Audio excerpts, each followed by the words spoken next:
সরকারিভাবে যারা যে এই ভাগ্যবান মেয়েগুলো আমার সামনে বসে আছে, এরা সরকারিভাবে যাচ্ছে।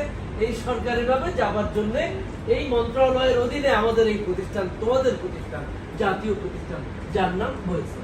একজন সরকারের অতিরিক্ত সচিব এই প্রতিষ্ঠানের চেয়ার করছেন, চিফ এক্সিকিউটিভ এমডি মহোদয়, যেটা আমরা বলি এমডি স্যার, ব্যবস্থাপনা পরিচালক।